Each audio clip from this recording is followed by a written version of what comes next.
Monsieur le Président, bonjour. Bonjour. Le processus électoral au Niger est en cours. La CENI s'affaire. Le CFEB a déjà commencé à afficher les listes électorales provisoires. Le président Issoufou Mahamadou est candidat à sa propre succession. Alors, qu'est-ce qui plaide en faveur de sa réélection? Ce qui plaide en faveur de la réélection du président Issoufou, c'est principalement son bilan et la vigueur et l'implantation de son parti sur le territoire national. Il faut ne pas oublier que le président Issoufou avait rassemblé 36,5% des suffrages au premier tour de l'élection présidentielle de l'année 2011. Ce suffrage, il le fait d'un travail patient qui avait duré 21 ans à l'époque, qui est aussi l'aboutissement des efforts inlassables qui sont les faits du président Issoufou lui-même, mais aussi de l'appareil de son parti. Depuis 5 ans qu'il est au pouvoir, il a réalisé des choses extraordinaires, et ce dans tous les domaines, conformément aux engagements majeurs qu'il a pris devant les électeurs nigériens. Oui, c'est vrai qu'en parcourant le Niger, on constate qu'il y a des chantiers qui sont en cours, des chantiers qui sont achevés, toutes choses que le président de la République a promis dans son programme de la Renaissance. Mais en s'agissant de la gouvernance politique, il y a aujourd'hui de plus en plus une certaine opinion qui s'élève pour dire que c'est l'échec patent du régime de la 7e République, même y compris parmi certains de ses alliés qui l'ont accompagné, qui l'ont soutenu au deuxième tour de la présidentielle. Ceux-ci aujourd'hui se placent comme étant des principaux challengers du président Issoufou, et donc qui peuvent faire obstacle à sa élection. Je parle de Hama Amadou, je parle de Cissé aujourd'hui, qui s'oppose comme étant le principal challenger du président Issoufou. Tant que ces deux personnalités étaient avec le président Issoufou dans le cadre de la coalition de la MRN, ils étaient ceux qui défendaient avec le plus d'éloquence, même si c'est pour certains de façon hypocrite, le bilan du président de la République. Le Modern Lumana, qui est le parti de M. Mahamadou, était impliqué au plus haut niveau dans la gouvernance de l'État pendant 2 années et demie.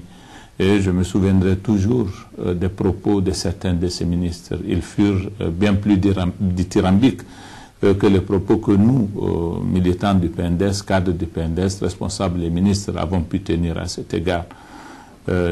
Monsieur Cissé, dont vous parlez, il vient seulement de quitter le gouvernement, et hier encore, il était la personne qui défendait le plus le bilan, surtout dans le domaine de la gouvernance économique, qui est le principal enjeu d'une élection de mon point de vue.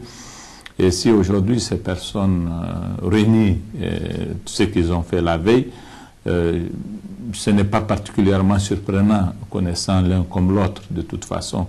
Je pense que c'est de mauvaise tactique politique de croire que on peut se renier comme ça impunément. S'agissant de M. Cissé,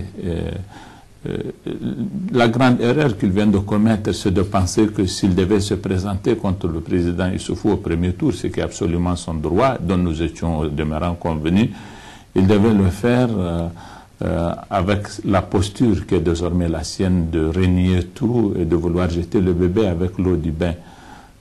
Maintenant, pour revenir fondamentalement à votre question, je ne sais pas ce qu'on entend par gouvernance politique. Nous avons un État qui marche plutôt bien. Nous avons assuré la sécurité du pays, ce qui est un défi important. Personne n'aurait parié un sou quant à notre capacité de tenir comme nous l'avons fait aujourd'hui au regard des défis multiples auxquels nous avons été confrontés. Vous savez que nous sommes frontaliers de la Libye où vous n'avez pas d'État et qui est un facteur d'insécurité, un facteur de génération d'insécurité permanente pour notre pays. Nous sommes frontaliers du Mali et de la partie particulièrement du Mali et qui est en proie à la situation que ce pays a connue il y a de cela 2-3 années. Et puis nous sommes frontaliers du Nigeria, en particulier des 2 États où sévit le plus la secte Boko Haram. Mais malgré cela, nous avons un pays particulièrement sûr, le plus en sécurité de la sous-région.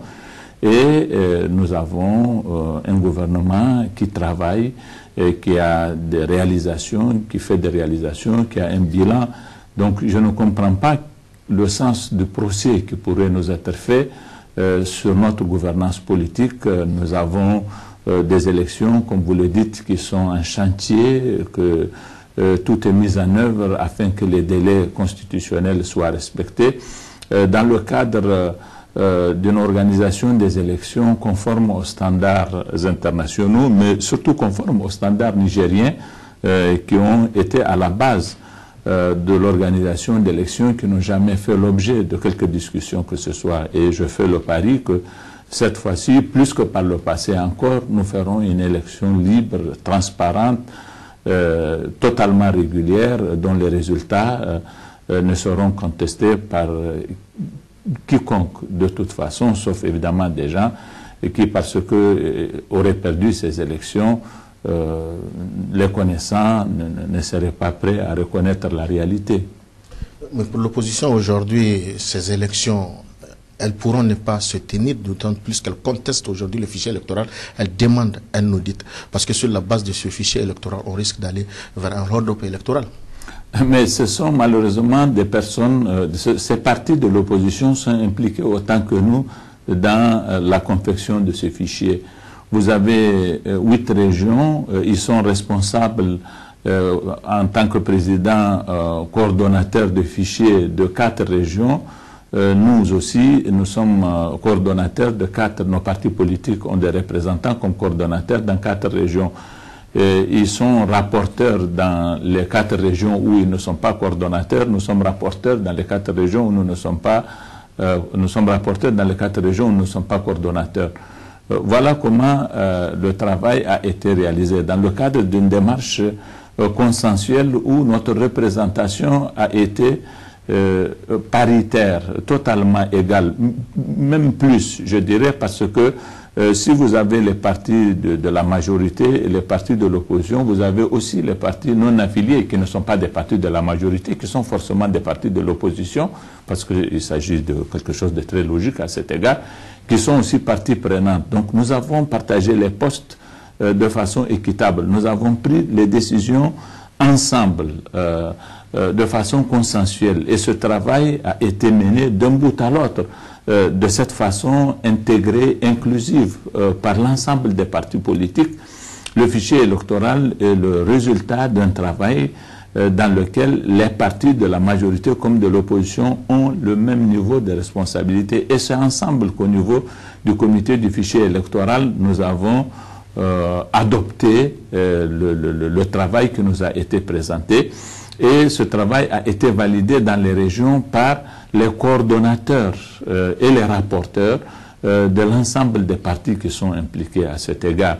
Un des représentants, et pas de moindre, des partis de l'opposition a dit que jusqu'à présent, nous avons eu affaire à des recensements administratifs. C'est pour la première fois que nous avons un véritable fichier électoral.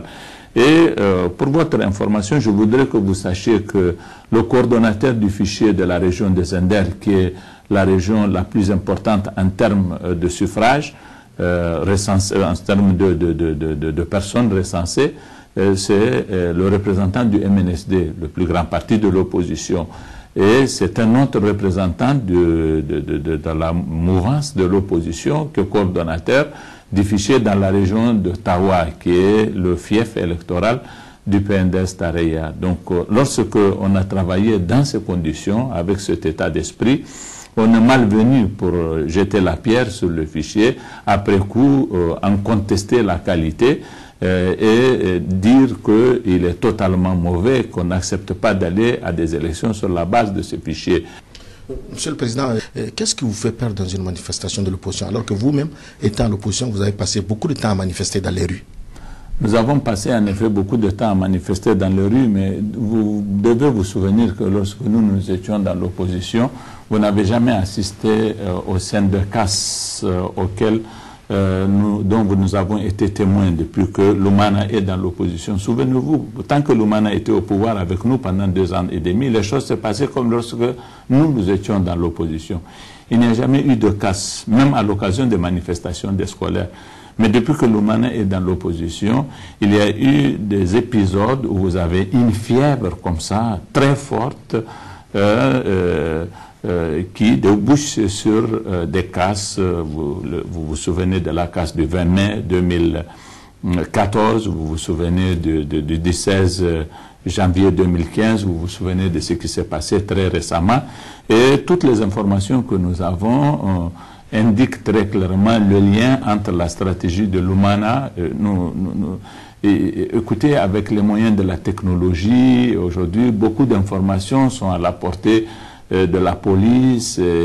Et puis, comme je l'ai dit récemment, le Lumana ne fait pas mystère de ses intentions de brûler. Il compte d'abord sur les incendies, il compte sur le feu, il compte sur les images de flammes que les télévisions vont rapporter de leurs manifestations. Ils sont dans une logique insurrectionnelle et nous serions totalement irresponsables si nous ne prenions pas des mesures de prévention contre ce qu'ils ont envie de faire. Regardez ce qui se passe ce qui s'est passé au Burkina Faso. Les millions de personnes qui sont sorties n'ont pas demandé l'autorisation de manifester, elles sont sorties de façon spontanée, elles ont imposé un rapport de force. Mais ici, vous ne voyez rien de tel. Toutes les informations que nous avons concourent clairement à indiquer que le parti Lumana, je ne parle pas du reste de l'opposition, ils ont passé 2 années et demie, ils ont manifesté comme ils l'ont voulu, on n'a jamais eu la moindre difficulté.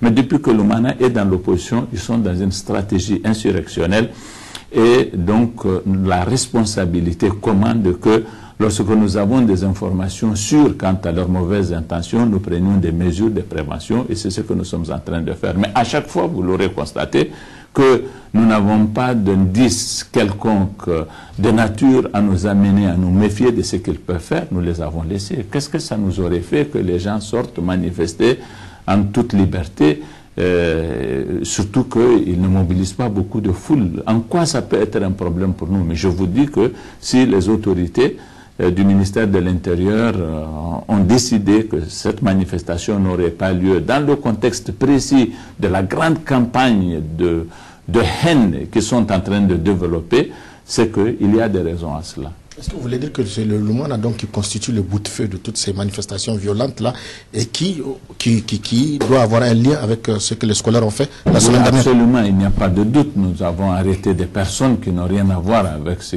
les revendications des scolaires et les revendications des scolaires eux-mêmes. Pourquoi elles auraient eu besoin d'être violentes? Est-ce que à 2 semaines de la rentrée, parce qu'il manque ici et là quelques classes ou qu'il manque ici et là quelques professeurs, on doit sortir pour casser, pour brûler? Non. Il y avait une stratégie que Lumana ne faisait rien pour cacher et qui a été mise en œuvre, en prenant prétexte de la manifestation des scolaires qui auront été utilisés comme un cheval de Troie des projets insurrectionnels de Lumana. Oui, si vous ne craignez rien des manifestations de l'opposition tant qu'elles seront pacifiques, vous avez quand même quelque part, on a comme l'impression, c'est ce que dit l'opposition, peur du retour de Hama Amadou qu'on annonce tantôt aujourd'hui, tantôt demain. Certains journaux ont même dit qu'il est ici à Niamey. Mais si Hama Amadou est déjà à Niamey, le problème est réglé. Pourquoi nous en aurions eu peur? Parce que le ciel ne nous sera pas tombé sur la tête. Tout le monde aura constaté cela. Pourquoi avoir peur du retour de quelqu'un qui a fui? C'est-à-dire, pour nous, la question ne se pose même pas. Pourquoi nous aurions peur de quelqu'un qui ne reviendra pas? D'abord, il n'y aurait pas eu de raison que nous ayons peur de lui parce qu'il reviendrait.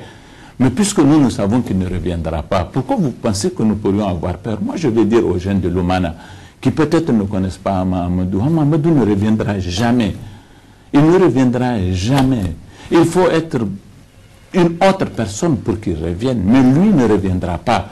Parce que s'il devait revenir, je l'ai dit, pourquoi aurait-il fui? Celui qui fuit ne revient pas. Donc nous n'avons pas peur de Hama, parce que tout simplement Hama ne reviendra pas. Et si même Hama devait revenir, on n'en aurait pas eu peur. En Guinée, le président est passé au premier tour. En Côte d'Ivoire récemment, Ouattara également est passé dès le premier tour. Est-ce que c'est possible au Niger? Pourquoi pas? Mais ce n'est pas parce qu'en Guinée, le président Alpha Condé sera passé au premier tour que ça va être le cas ici au Niger. Pas davantage que parce que le président Ouattara est passé en Côte d'Ivoire. Donc nous faisons le pari que le président